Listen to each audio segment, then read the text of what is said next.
welcome back to the Word and Journey podcast. Wait. Is that this one? um, so it might be that one, or we might be doing the Outer Circle, Inner Stillness. Yes, I think that was it because we wanted to relate this to counseling in some ways. So Outer Circle, Inner Stillness, technically about spirituality. I was just going to say, even if we do it like a minute or 2 minutes of like, this is therapy, but mostly we're just nerding out about right. Well, actually, so I figured out at the end of this 3-hour epic what the question was that I should have been asking all along is, so where is the inner life in this movie? This movie about war and politics and love and treachery and racism and religion, and I'd be like, where is the inner life in the Middle East in the year 1000? And I feel like now I have to go back and watch it again and like actually ask that instead of just reflecting retroactively. But anyway, that's that. Well, it is a long war epic, so the whole point is you get lost in it, and whatever idea you had going in, you leaves within 5 minutes of start. So yeah, I got that sense though midway through, be like, I'm not sure what this movie's about, and then I wondered, is that bad storytelling or is that brilliant storytelling? Because that's the experience. That's the way that you're supposed to be empathizing with the characters who are also feeling very lost and like, I don't understand the universe or God or anything. What do I do? Yeah. Maybe. Well, it is an epic in all aspects. And then kind of on that note, kind of like a little bit of why I chose it and why I think it's really interesting looking at it retrospectively and why we're here and all that jazz. Yes. So you should actually introduce it. Yeah. So the movie that we were talking about, so that you're all, within 3 minutes, what in the world are they talking about? Kingdom of Heaven. So this is a 2005 movie directed by Ridley Scott. The dude does not write many of his movies. In fact, if any, only directs them. So yeah, this came out 5 years after Gladiator. And obviously, he got a lot of awards for that. Russell Crowe got a lot of, buzz for that. It's kind of all over everywhere. And then it spawned all of these war epics kind of after it. So we have Master and Commander. If Russell Crowe really scratches, that's the itch you want to scratch, you can do it again with Russell Crowe. If you want to watch something kind of like Kingdom of Heaven, but like more cheesy and kind of a cross between it and 300, you can go the Troy route. If that's your, that's your fancy. I did enjoy Troy. But there was essentially in this moment of, cinema-ing, because I'm a cinephile myself, war epics were kind of big. As soon as something gets a lot of critical acclaim and commercial acclaim, Hollywood will follow. So this was kind of Ridley Scott's second go of this really, really epic nature, right? We were hinting at it before where it's 3 hours long. It's not can't kind of like mosey into this movie. You got to know what you're in for. It's not a casual movie. It is not a casual movie at all. You're going to need a lot of popcorn, not a little bit. Or a lot of wine. One of those. Yeah, or both. One of the most interesting things are sort of why I pitched it to Rhys. We've been doing a lot of movies. We did Good Will Hunting. We've done others. That was kind of the obvious. Oh, we're therapists. We got to do movie stuff. Let's do the therapy movie. But yeah, we've done other since. And the reason why I was really struck by this one is I'm kind of a sucker for director's editions, extended editions, right? And the first obvious thing that comes to mind when you think of extended editions is the extended editions of Lord of the Rings, right? That's like the pinnacle. And that also, incidentally, came out in 2001, 2002, 2003.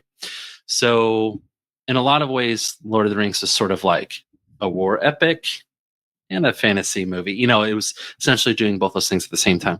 So then introduced only a couple years later from that, and then 5 years after Gladiator, Kingdom of Heaven. Now, starring Legolas, by the way. yeah. Doing an okay job, as always. Perfectly okay. Everyone else, literally everyone else, even like minor characters with like 2 lines, are superior. I don't know. I didn't find him so offensive. I think I was a little irritated by Orlando Bloom in like the Hobbit movies because it was just like, why? Well, I mean, granted, there was a lot of irritating things about those movies anyway. I don't know. I kind of liked him, like for what the character. So Orlando Bloom plays Balian.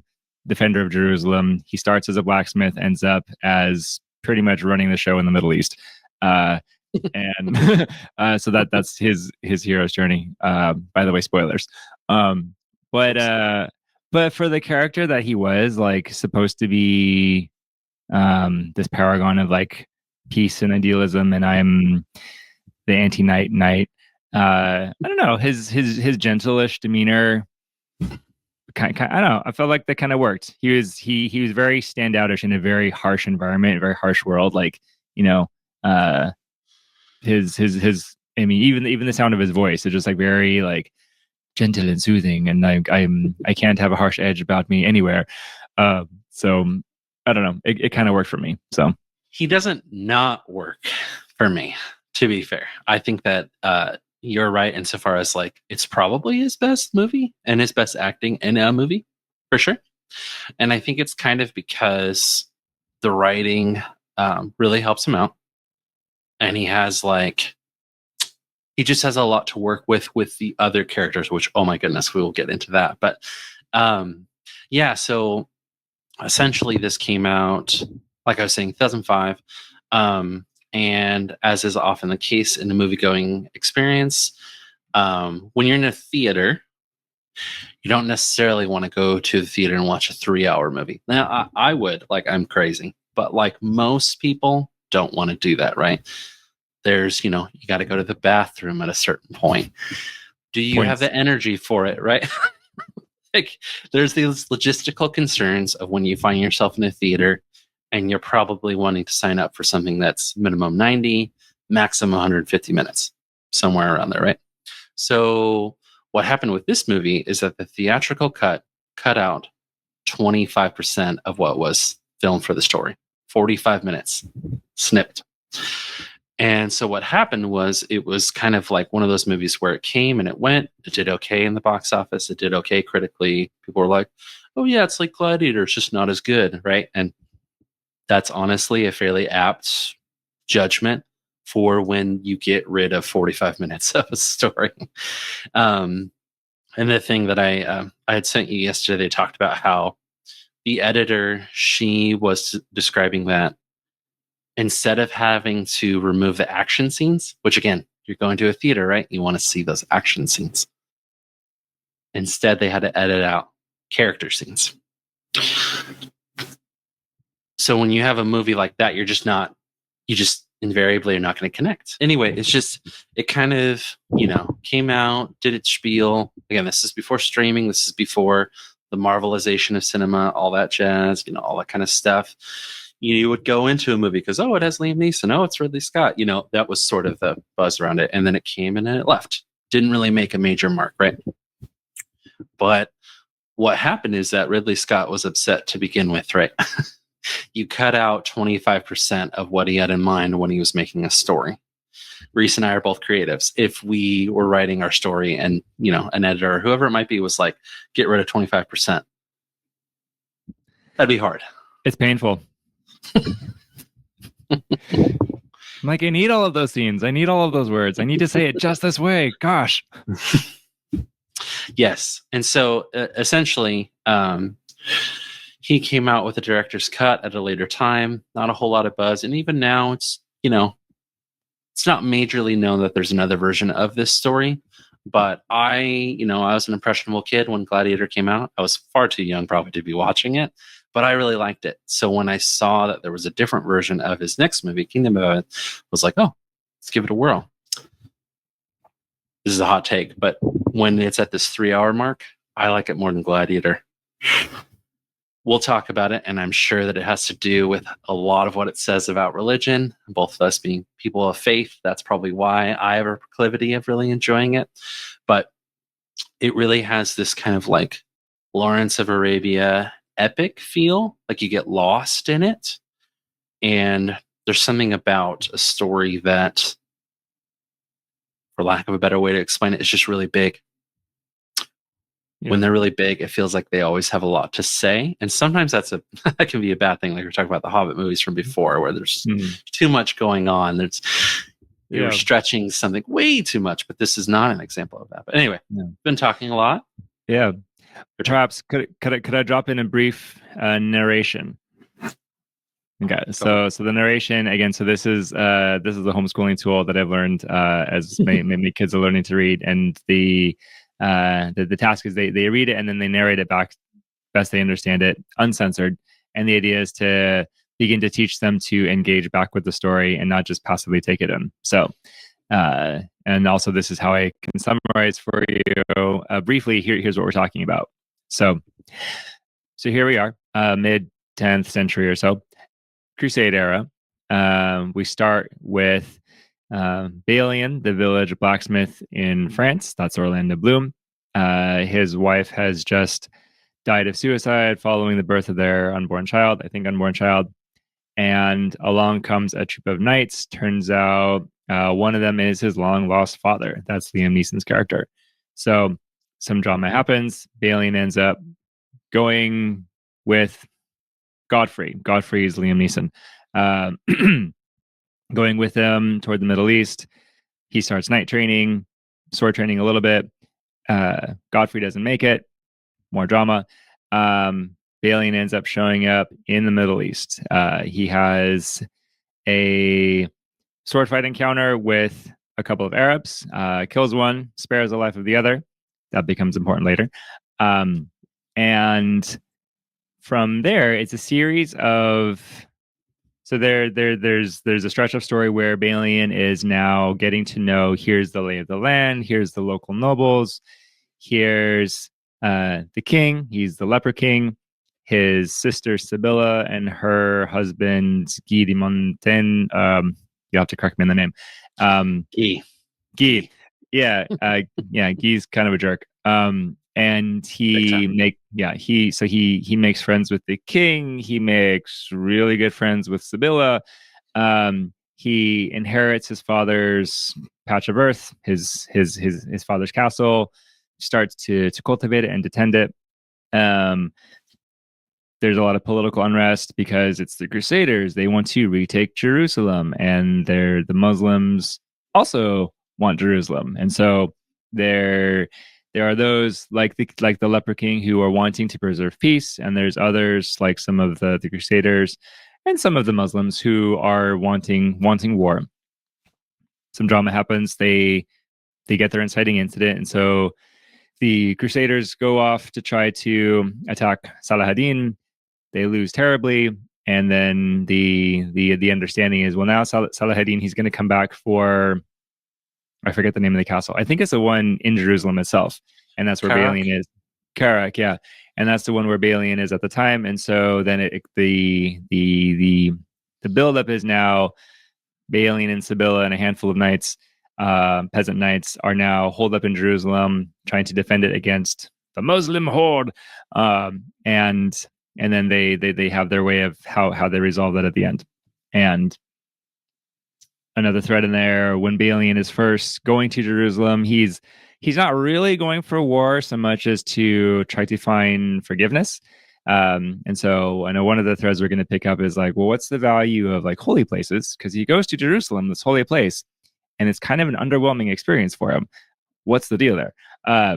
And so there's an ongoing conversation with him and a couple others about, does God really exist? B, does he really care about Balian? And then there's that background conversation and kind of a running conversation about, well, what's the value of Jerusalem? What's Jerusalem worth? Nothing. Everything. It's like Saladin's last line. It's amazing. So good. Yeah. And yeah, so best I can surmise, that's like the barest elements of like the plot itself, minus lots of the nuance. Did I miss any major plot holes in there? No, I mean, the only thing I can say is, so Balian, another reason that he leaves is because he's a murderer. So long story short, which again, quick sidebar, difference between theatrical cut and extended cut. We don't know that they're brothers. In the theatrical cut, he just randomly gets angry and kills this guy. There's like no provocation, no reasoning at all. So the difference between the theatrical cut and the extended cut. So essentially what happens is that the priest, we could go on and on about what they're saying about like religious figures, even from the jump. But the priest is Balian's brother right at the beginning of the story, clearly kind of scheming to get his brother's land. What's really interesting when I was even reading the screenplay and watching it this time is, and I guess we're already here, so I'll talk about it now, but I think that there is a strange way in which his brother does care about him, but he was also more selfish than not, right? So essentially what happens is that the priest, which is Balian's brother, kind of eggs him on and basically says, and this is at the beginning of the story, beginning of the plot, he does the classic hero's journey thing. He refuses the call. All of those beats are kind of there. We'll get to that. But, he's refusing the call. So then the priest is sort of upset with him. Like, you had everything, man. Like, you were going to get money there. You were going to get absolving of your sins. You were going to start a new life. Like, there's that line, who needs a new world more than you? Right? Like, it's well written. And then Balian, it's kind of like, he's just a dormant character. I mean, it did a good description of grief and depression. Just nothing there. Just kind of a shell of himself. And then, white hot rage is sort of suddenly comes upon him when he sees that the priest brother had not only mutilated his wife's corpse, but also taken her possession, which was a cross. So that kind of just pushes Balian over the edge, kills his brother, and then he's got to go. There's nowhere else for him to go. So there's a nuance there. So did you get the impression that his brother, the priest, had been like having an affair with his wife also, or was it just like he was just like wanting wealth and power, or something? You tell. I didn't necessarily pick up on that theme, but yeah, unpack that more for me. I might not be able to because I'm not clear. It's been at least a week since I saw that scene. Sure. I guess so. Again, tribute to the writing, and the comments that this is Michael Sheen's character. He's the village priest in France. He's making a lot of references to like some really complex history between like him, Balian, and the late wife, and some of it Balian is not privy to until again here's this moment where now everything comes out, and then the priest is implicated in like treachery, thievery, definitely desecration of a corpse, and lying about it too. Like he had said, oh yeah, you are, we did not molest your wife's body, when actually he'd had her beheaded posthumously. So but yeah, you definitely get kind of switching out the plot a little bit. You definitely get this idea of like, here's this priest, he's this really smarmy character, and kind of leaves a bad taste in your mouth. And to play with chiasm a little bit. So toward the end of the story, once they're in Jerusalem, there's another priest character. He might be like a little bit higher in rank. And kind of his standout line is like they're in the castle, and they know, okay, the Muslim army is coming, we're probably gonna all die, and the priest is like, we should leave, we should take the horses and leave. And Balian's like, well, what about the people? And the priest is like, well, it's unfortunate about the people, but it is the will of God, crossing himself as he does it. And Balian, to his credit, just like doesn't engage. He just like walks off. But yeah, that's kind of how the priesthood is depicted, as like kind of opportunistic, and this high emphasis on like self-preservation, and eventually we'll have to get to talking a little bit about God's will, but it looked like you had a thought. Yeah. Well, I was just going to say, so there, the writer of this screenplay, I'm pretty sure is either agnostic or atheist. Ridley Scott, I'm pretty sure, is famously atheist. So take that with a grain of salt, of course. But the one thing that, as far as like a religious hierarchical figure that actually doesn't have a ton of lines, but I really liked, and it was closer to the story, was the bishop. So got the screenplay out, and I really liked what he had to say. So this is in reference to the bishop asked that same priest, the brother, you know, did you handle Balian's wife like well? Did you treat her with respect? Like he makes the point, and then the priest lies. But then I love this bit where the bishop says, "Allah, Allah can go too far." I asked myself, would Jesus do it thusly? There is so much done in Christendom of which Christ would not be capable. And I can tell that this bishop seems to be on it a little bit more. Obviously, he's not like a major character by any stretch, but it just, we'll talk about it. And I'm actually curious your thoughts even here, but I just really liked the nuance of everyone's religion here. Like, we have such a broad array, and you could argue a little bit more negative than positive. Mm-hmm. That's fair. Yeah. Well, so one of the other things I was noticing, so you see you talking about some of the context of the movie when it was made, where this movie stands in relationship to other movies in the fantasy genre and Ridley Scott's career. One thing that stood out to me, so it's made in 2005. It's 4 years after 9/11. Yeah. And really prominently featuring the Muslim people and a Muslim, some Muslim characters.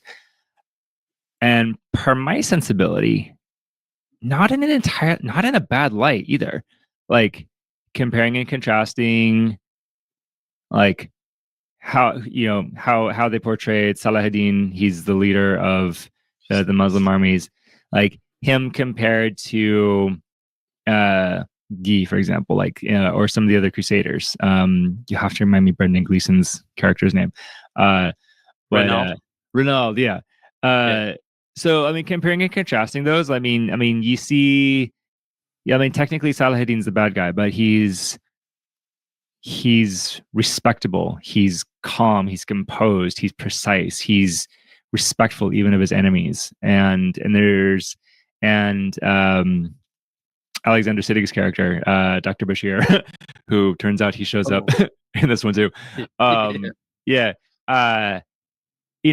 Balian spares his life in the desert, true, but then they're friends through the movie, like even across enemy lines, and like you kind of get the sense here's this Muslim who's really sad to be like going after Balian and his people. And it was really striking to me the way that it was like, okay, so I mean, this is like politically when everybody's like hyped up, like we don't like the Middle East, we want to go to war there, like don't trust anyone in a turban. But here's this movie like kind of portraying them as a really beautiful people, like which I did find cool and interesting and complex, and maybe daring in its own way. Yeah, no, absolutely. I mean, sorry to interject, but just right on that point, like I really loved that. Again, we're doing this in 3 hours. How did they do this in 3 hours? It's impressive. But essentially, on the Muslim side, we have 3 character point of references, and it's beautiful because they're all a little different. Right? Because you have Imad's character, who is rescued by Balian, and so has this softness. Right? We can tell that as far as an advisor to Salahuddin, he's going to caution more often than not. Right?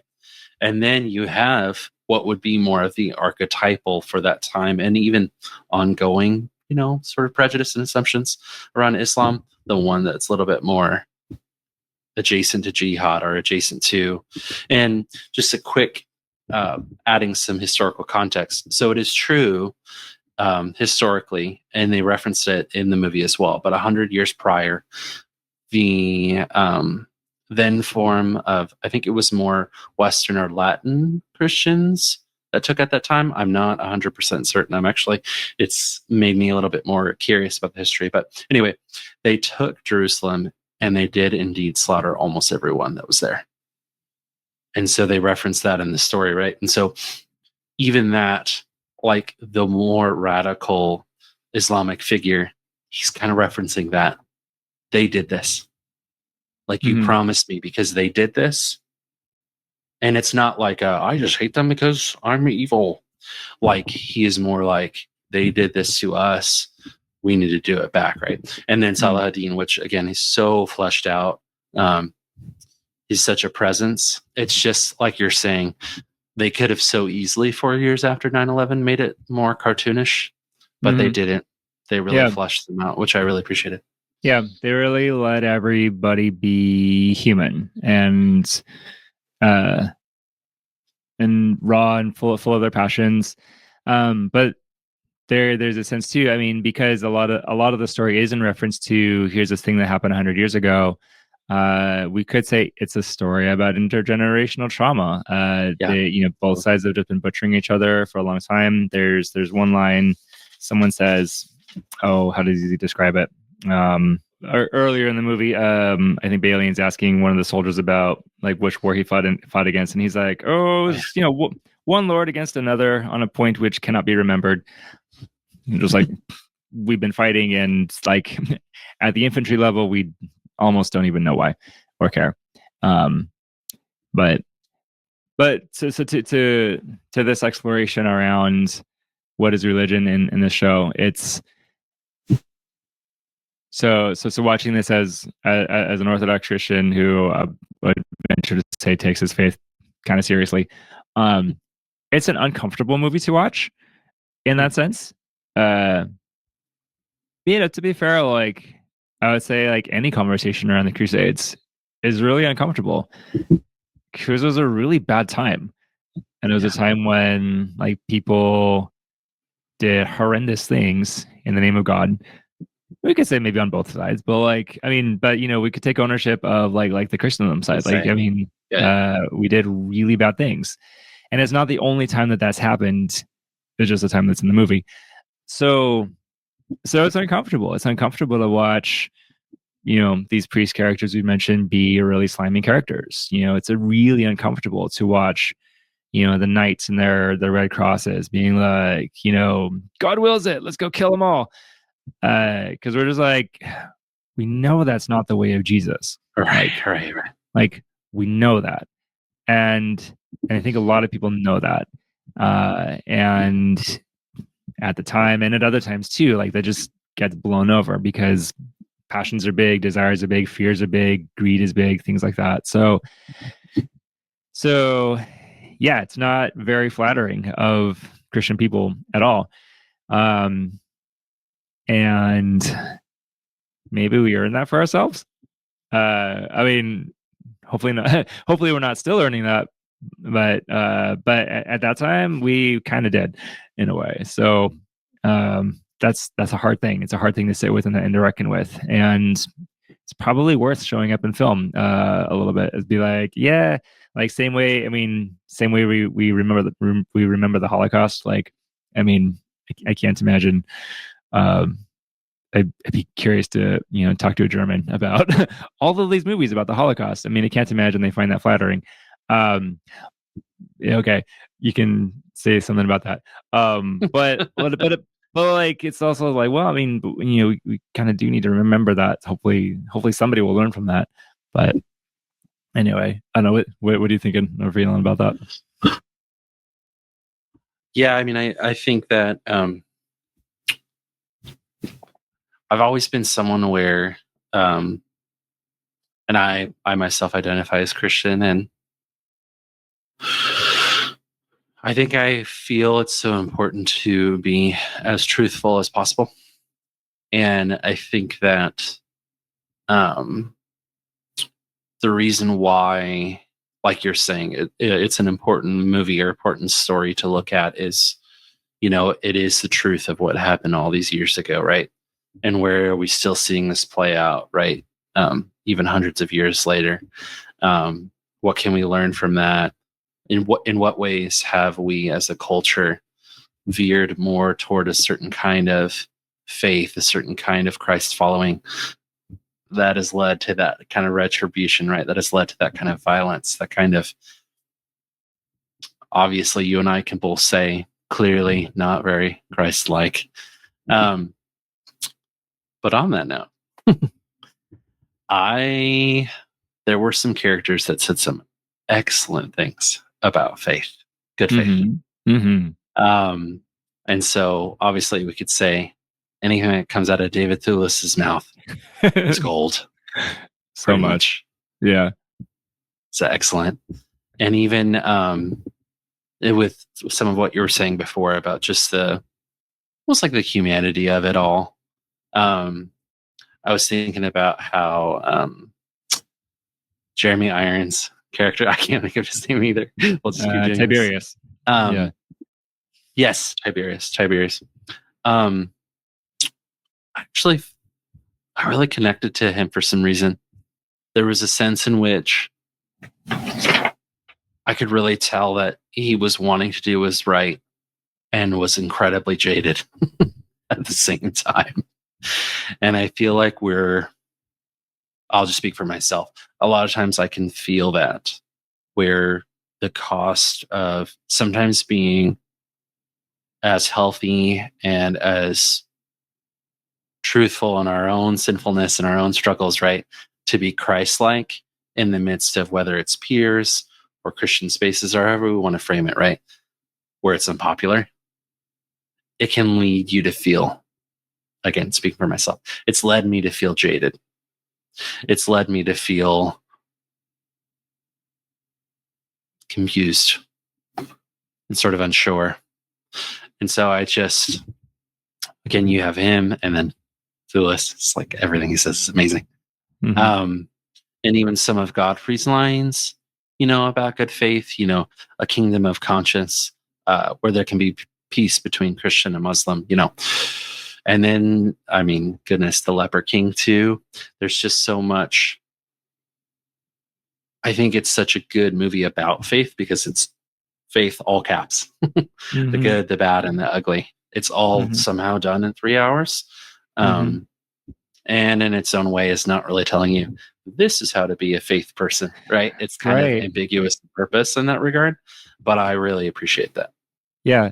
It's not a defense of Christianity per se, nor is it a defense of Islam either. But it is, we could say it's a compare and contrast. Here's people who have a sight of the kingdom of heaven, and here's people who only see the kingdom of earth. And we could almost say like that's kind of the true binary that gets explored in this particular story. People like the Leper King, like Godfrey, like what do we say? Hospitaller, Thewlis's character, to a certain extent, like Tiberius, Jeremy Irons' character. They have a sense of that kingdom of conscience, like the inner life makes a huge difference.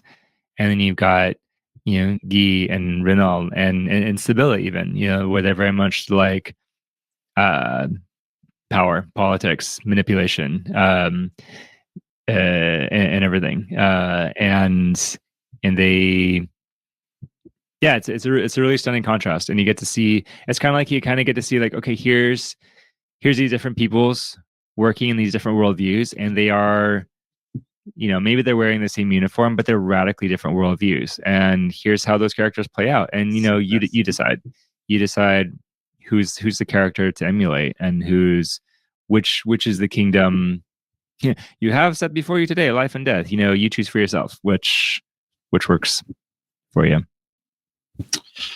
There's it's probably one of the best lines about good faith, and I want to find it because I don't even want to try to paraphrase from Thewlis. We'll just call him one word, Thewlis. Thewlis. But he says, again, it's very, very good. So I just want to kind of. Is that the line where he's talking about seeing too much religion in the eyes of too many murderers? That's an excellent that's awesome, right? Yeah, like we said, just everything that he kind of. I can't find it, but essentially he's just kind of talking about like what God wants. Yeah, this is essentially this. What God wants. And every day that you decide to be a good man or not. And he has like a smile on his face. And I'm like, I don't know why, but that lands like so deeply in my soul. Mm-hmm. Just kind of that and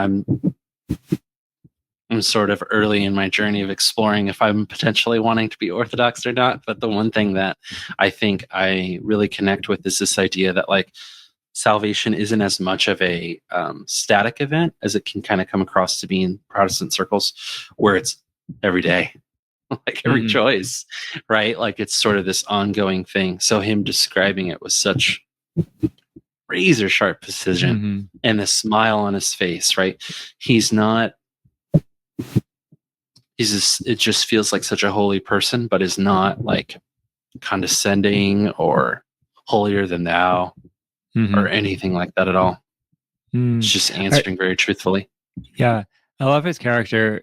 So like archetype wise, we could say he kind of fits into like the sage role. Yeah. Up to including the tragic death. And we could either, kind of the sage, like elements of the holy fool a little bit, but mostly the sage, and yeah, he's this presence of like, I see something everybody else doesn't, and I'm gonna tell you about it, and when you're ready, you'll see it. And I forgot that he was the first one who said the kingdom of God is head and heart, but that just amplifies what I loved about how it ends. It's like one of the last interactions between Balian and Sibylla, and she's just lost everything, and her whole family, her whole kingdom, all of her power, all of her beauty, and now Balian has also surrendered Jerusalem on top of that, and he goes to her and he's saying, your brother, the Leper King's kingdom was a kingdom of head and heart, a kingdom of conscience, like kind of an assurance of like, we didn't actually lose, or we didn't lose what matters most. We don't have to have lost all of that. And which on its own, I think is super powerful, and just, it kind of feels like the main thrust of the movie. And then, but now seeing that also is like that's been part of Balian's inner journey, something that's been brewing all of this time, I think just adds to it. So really, really beautiful writing. And the cherry on top is it's the same thing happens on the Islam side, where Balian says, when the Crusaders came 100 years ago, they slaughtered every single one of them. And then Salah ad-Din's response is, I am not those men. I am Salah ad-Din. I am Salah ad-Din. Like, essentially, that felt like such a holy moment, because he's sort of iterating like, I've decided that I'm not going to go, like, I'm going to choose the holier path. And all of that costs, right? Because, probably other people within the Muslim camp are not going to love that decision, right? Like, and one of the cool things on the historical side is that is actually fairly accurate. So the only thing that, is Hollywoodized in the Don't Show is like, you paid like a tariff or like a tax or something like that, but then you were able to leave freely or stay freely. And no one was, except for in actual fighting, no one was harmed or anything like that. So that's all real. Yeah. I really love that moment. Yeah, these moments. There was another, so the other visually stunning moment was earlier in the show, where you've got the two armies, just huge armies, sprawling armies, and then you have Salah ad-Din in black and like the Leper King in white, and they're just like on horseback facing each other, like in the middle of everything. Just like visually stunning. I love it.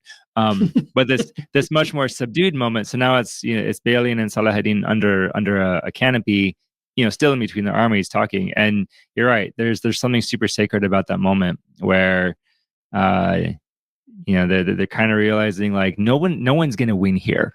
Like if someone wins, it's gonna be like a super steep cost, and it's not really gonna be fun for anybody. But you're right. This sense of Salah ad-Din being able to say like, I am not my father's, and we are not our parents. I feel like you're offering an answer to this question of like, so where is the inner life in a movie like this? Where is the inner life in a war story? And I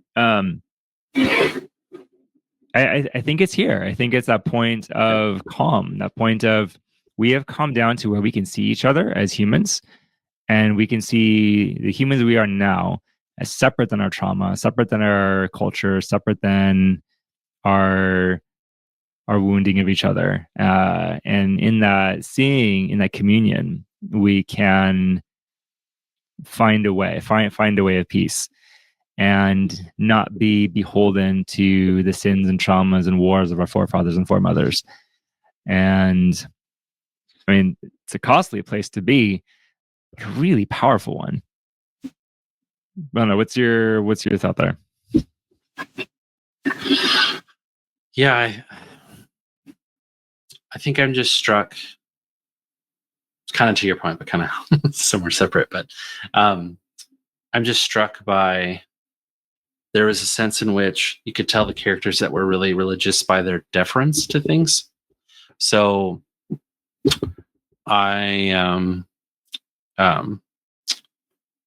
when the Saracens have taken Jerusalem, right, and all the banners are coming down and all that kind of stuff, there's another scene that I love where Saladin sees the crucifix on the ground and he picks it up and he puts it up, not in a place of honor, right, because he's not a Christian person, but he's like, this is still like holy, like this still has value, right? And we could go about the literal relationship at a theological level of how within Islam they hold Christ to somewhat of an elevated position, obviously not to the same degree we do, but again, kind of showing that that importance. But I'm sorry, can you reiterate your question? I was kind of lost in a daze. It was a counselor question, just kind of like an open-ended, like, say more about that. Okay.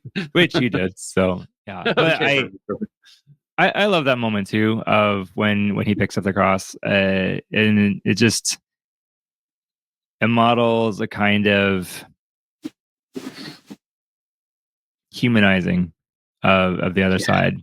Like, I don't need to convert. I don't need to make it prominent. I don't need to celebrate it, but I can see, you're human too. You're on your journey, and I don't need to slaughter you just because it's like a different journey than mine. Even if I disagree with every point of your journey, like you're still a human. You're still in the image of God and worthy of veneration. So I will pick up your cross from the floor, or pick up your crescent from the floor, or something like that. So, yeah. Well, and it touches on to this, we were kind of hinting at it before, but this idea of like ongoing salvation, right? So I'm thinking of, again, there's so many of these characters where like suddenly they show up. So I was kind of teasing Orlando Bloom earlier, just because I feel like he has so many scenes where he's like upstaged so intensely. Like, everything with obviously the Leper King, Edward Norton. I'm like, oh my gosh.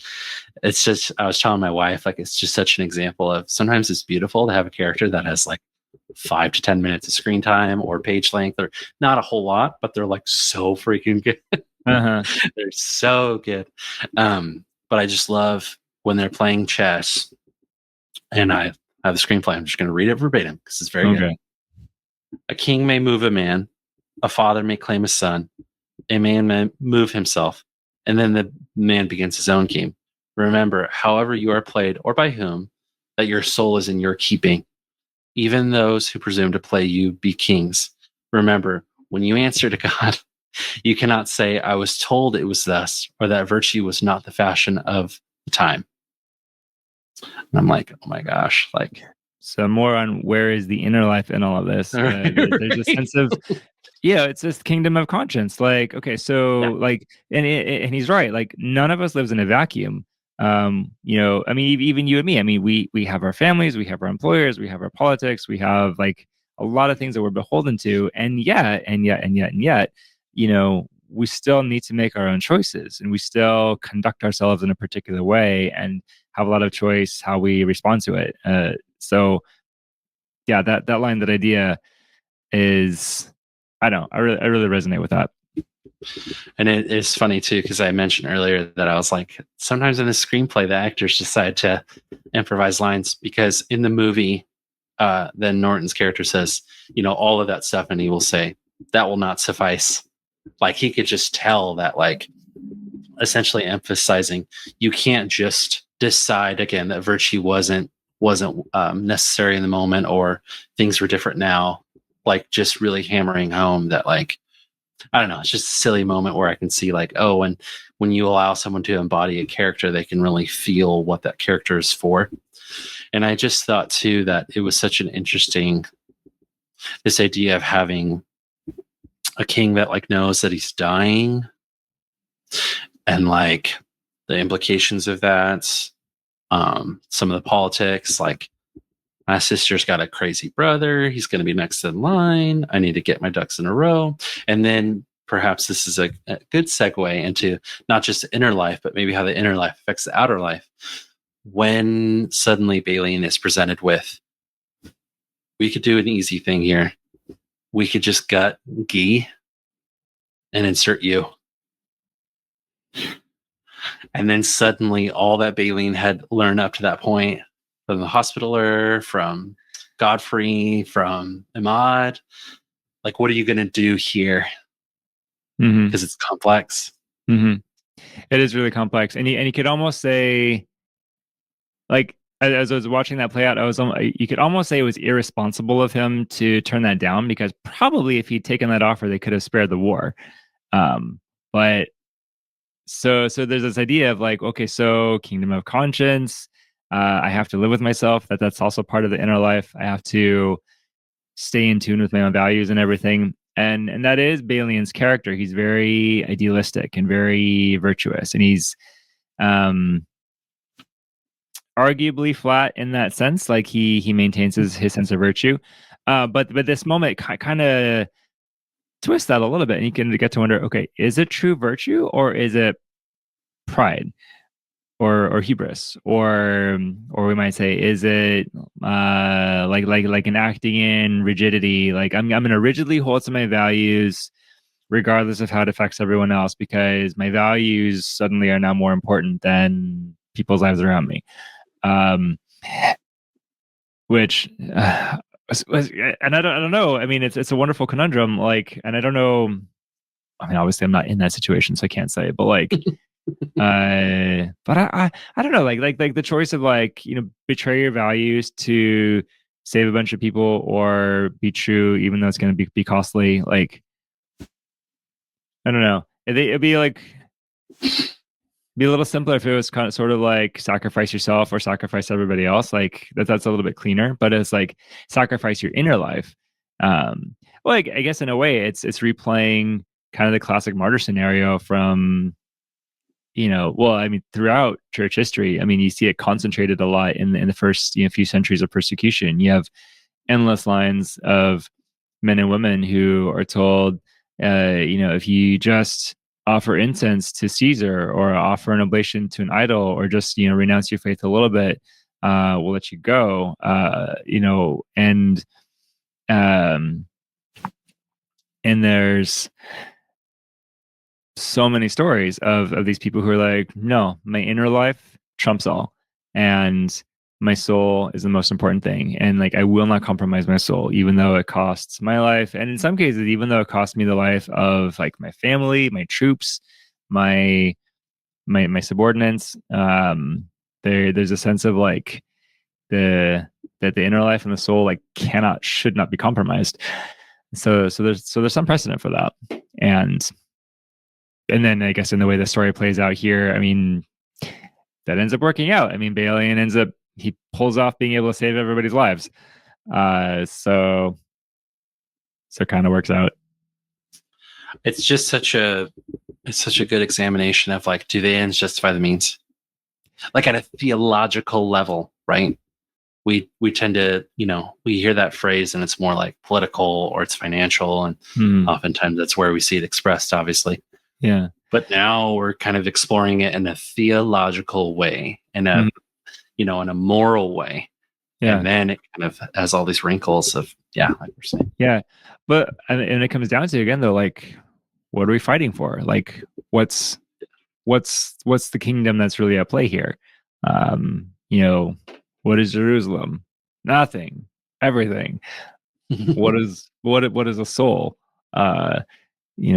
So it, I guess depending on, I guess it's like you gotta decide what's the most important to you. And Yeah, because we say like the kingdom of earth is the only thing that's there, then like do the ends justify the means? Like, I mean, yeah, maybe, sure. Um, or to pull a line from the Ender's Game movie, the way we win matters. Harrison Ford, gosh. So, um, side rant. we could talk a little bit about Jerusalem itself, Yeah. and the what do we do with holy places? Because we'd hinted at that before, and it was a little bit interesting. So I'd love to hear your thoughts on like what is. Let's see, what am I asking? Well, so the situation. So Jerusalem ends up being a huge centerpiece in the story.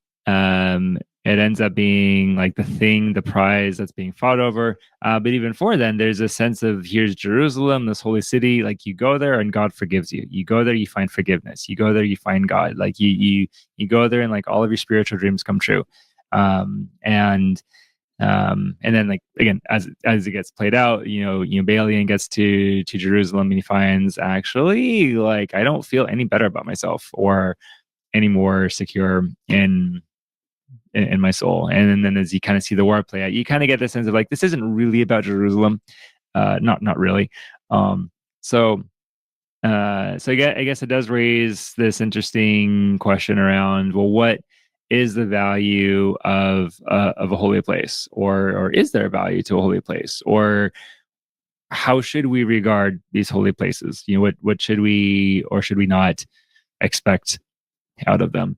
And be curious, what do you perceive that this movie is saying about that? No, it's a really valid question. I mean, I think that kind of like I mentioned before, like the writer and director, I almost 100% positive are not people of faith. So I think that sort of the messaging directly about holy places is they're just stones, man. Like I think that's kind of what they're going for.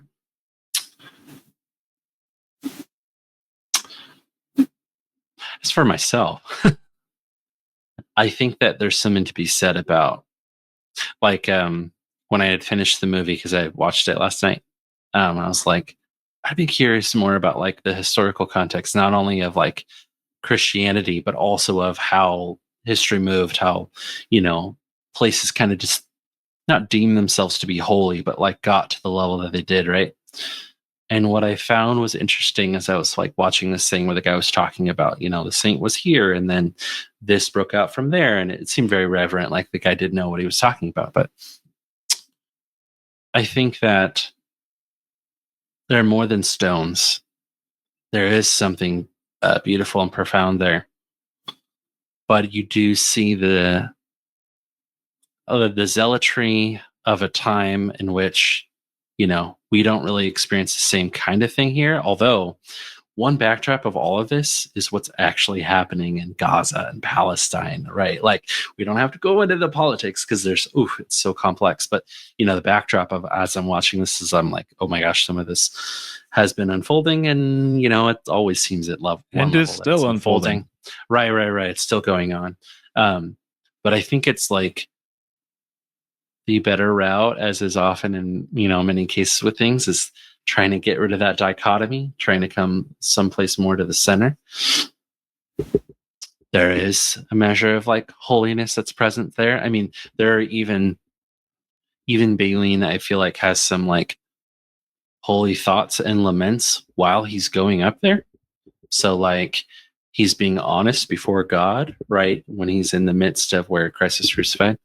And then he buries that thing, that relic of his wife, which I won't go into it a whole lot, but that really touched me in lieu of my brother's passing a little bit ago. All of those scenes really stirred something in me. But, he just says a line that I really loved where he was sort of like, how can you be in hell when you're in my heart? It just felt like these were rich moments. And obviously, as the story progresses, it's not necessarily a critique, but one thing I kind of thought is I'm like, so we have this perfectly stoic man that in some ways is anti-religious and yet is like impeccable morally. Like it was just funny. I was like, oh, I wonder how he got there. Right. But yeah, you can go on that. There's a lot there. The sense of what do we do with the holy places? It's interesting. Also, so the day we're recording this is Holy Theophany, according to the new calendar on the Orthodox Christian Church, and Theophany for those who don't know. So it is 12ish days after Nativity, and it commemorates the baptism of Christ. And the idea is that Christ entering the waters sanctified the waters.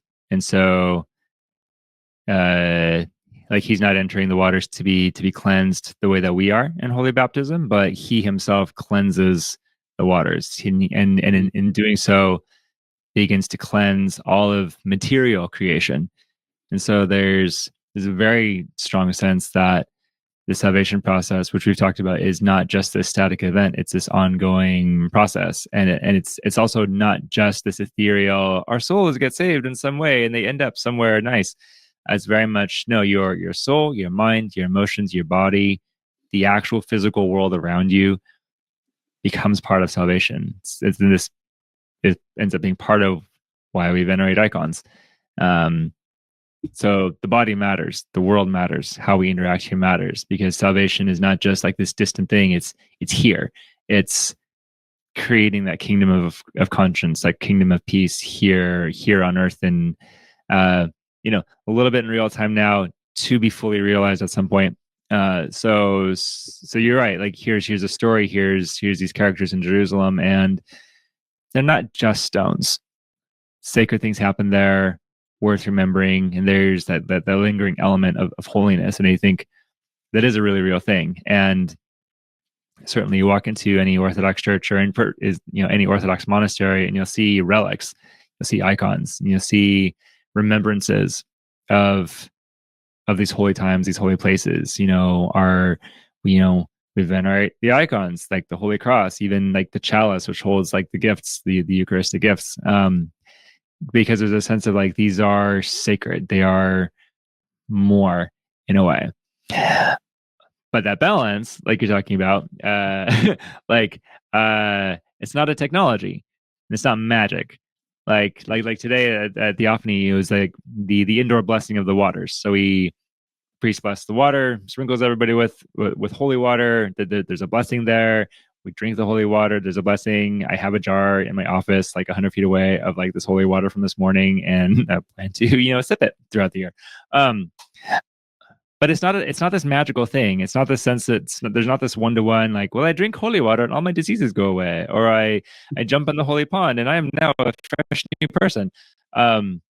It's like I go to Jerusalem and now I understand everything and I'm absolved of everything. Like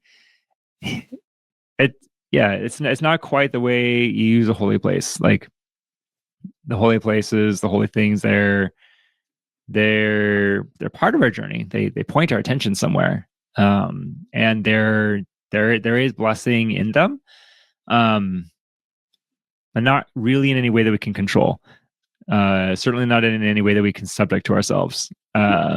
It's much more of like my mood benefits from going out in the sunlight, and I can actively step into the sunlight or out of it, but I can't make the sunlight do what I want it to, and I can't dose it or control it or have any impact on whether there's sun or clouds up there. I can only recognize there's sun. I know sun is good for me. I'm going to stand in it as often as I can. I don't know how it's good for me all of the time, but I know that it is. And so when I see it, I will go to it. And then also do other things that are good for me too. So, yeah. So I don't know, my other thought, like, talking Jerusalem and talking repentance and everything, like, I think the story kind of, initially, Balian's got this hyped up idea of like, oh, if I go to Jerusalem, then I'll have forgiveness of my sins. If I go repent in Jerusalem, everything will be good. So in contrast, I think the Orthodox idea would be, because we talk about repentance a lot, but we'd say, Repentance in a particular place, it doesn't really matter. Repentance with tears, though, that's golden anywhere that happens. So again, there's just a shift on like the shift away from you need this holy place in this particular part of the Middle East in order to be real versus like your inner life itself needs to be oriented a particular way, regardless of where you're at. And totally. Yeah. Kind of to pick up on that, like, I think that it's really interesting because you can watch this movie and be like, oh man, those people then, right? Like, if anything, kind of the Crusades era, the medieval era, my wife and I were kind of talking like, it's sort of almost as if it's like from around 200 to 380 to like 1500 AD. Oh, those people then. Oh, those people then. Yeah. It would just kind of like lump them all together. But I think that one of the important things is like, what are our like modern day relics that we have taken to be the ultimate thing, right? We can see, as you're describing, that like we need to have some reverence with things that have, like, I have a wedding ring, right? Like, we have to have some kind of reverence, some kind of like, and then I have an icon of the Trinity that's over there. Like, we need to have something like that. But it's when they become the ultimate thing, right? But one of the things that can happen when we're watching a movie like this, or looking at things from a historical perspective, oh, they just relicized, right? They just did that too much, right? My phone is my camera right now, but I'd be like, that's our ultimate relic, right? Like, what are our modern relics, right? We just decided to make them the ultimate things, or it's a social media thing, right? We're in this digital age where it's like all these things that don't actually exist, the internet, all that kind of stuff. Those become our new relics, right? Yeah. We decide that they are the ultimate thing, when in reality, like, the beauty of what I'm hearing you describe about like good orthodoxy and good faith, as per the messaging of this movie, is it's in the it's mind. there. Yeah, It's not external. it's not. It doesn't start external. It should become externalized as these inner changes become real. But it doesn't. You don't. Yeah, it can't be just external or really start there. So. Well, and the other thing is like, so again, coming from growing up in Protestantism, we got one relic, but oh boy, is it a big freaking relic. It's the Bible. Yeah. We hold it up to this like degree that it's so weaponized. Yeah. Yeah. Yeah.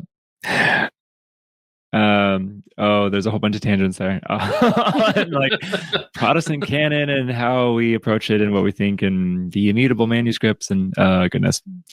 Oh, that's a fun flashback to Texan canon days in Bible college. But anyway, yes, you're right. There, much as we might try to be a purely materialist, we do have a sense of the sacred, or we do have a need for the sacred, and then that will show up. Maybe it'll be, here's this biblical text, here's this digital thing.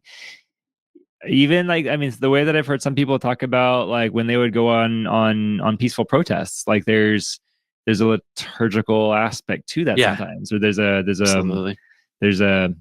there's something like what happens in religious fervor there, and so that sense of I'm joining myself to something bigger than me. I think it's a real need, and we look for that. We look for substitutes for that. We use endless amounts of drugs to cope with the feeling of that's not there.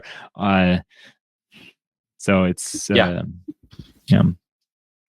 mean, and if one of the beauties of dovetailing it right back to the story itself is, what is this journey other than Balian himself trying to? So he goes because he wants forgiveness, right? And we can't really judge him for that because, again, this is pre Gutenberg press. This is pre everyone having literacy, right? If he grew up as a blacksmith, odds of him being literate kind of low. Although, he's the main character. He's got to have cool stuff that he can do, right? But if we think about it more from that like factual lens, for him, going to Jerusalem is salvation, right? So what happens in that I really like is that, Godfrey, as he dies, he gives him this oath, right? This thing, it's his version of the gospel, right? And we could nitpick some things, right? But I feel like me and you both would be like, yeah, it's pretty spot on. A lot of that you could base your life around, and yeah, you would probably be pretty close to what Christ wants for us. And it's sort of his journey of doing that, right? Because then he learns from Thulis and everything that he says that is so amazing. And then even, it sort of culminates with his enemies right in front of him, right? Saladin. And what he sort of says is like, I don't really want to be violent with you. Like, I also need to protect my people. How can we come to the middle, right? Like, how can we peacefully exist? And there's no outright saying, or the movie outright proclaiming, this is why you love your enemies, right? But you sort of see ultimately that Balian and Saladin were able to love each other as enemies, and then all these lives are spared. All this bloodshed that could have gone on and on and on and on. It does help to love your enemies, because then they're not really your enemies anymore. Yeah. So, or like we've talked about a little bit too, is if I can see past the turban into the human, or if I can see past the big garish cross into the human, and I can realize, okay, so maybe we are a little bit more similar than we are a little bit different. To quote Byron Kaler. Yeah. Your quality will be known to your enemies if ever you are to meet them. Oh, love that line. So good. Yeah. Also, I love that it's Dr. Bashir from Star Trek, who's now in the Arabian desert. He's a very underrated, underappreciated actor, and I really enjoy him 100%. So much. Yeah, so it's really good. Anyway, toast to Alexander Siddig. Anyway, well, I think I have said all I can say at this point, and we've taken about a third of the time, so you could watch the movie in 3 hours or listen to us talk about it for an hour and then watch the movie for 3 hours. And now we will have consumed half your day. Thank you very much. 7 hours of content. Yes, please subscribe to the Patreon. So anyway. Yeah, I mean, I guess my last thing is I know, again, we're pushing an hour, but we're here, right? We might be spent, but what's lasting? What's your this is such like a high school English class, this is just how you're going to answer an essay, but what's your key takeaway? What's the biggest thing? I know that this movie has so much, but what's just sticking with you, maybe as you watch it, as we're talking about it now? I'm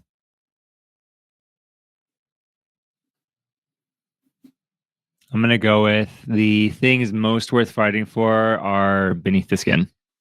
Yeah. How about for you? Yeah. No, I mean, you like mic drop. It's like a tweet right there. That's really good. Yeah, I mean, very similar that for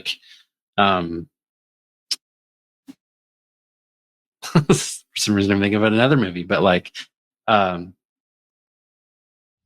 for some reason I thought of the line in Batman Begins, it's not who you are underneath, but what you do that defines you.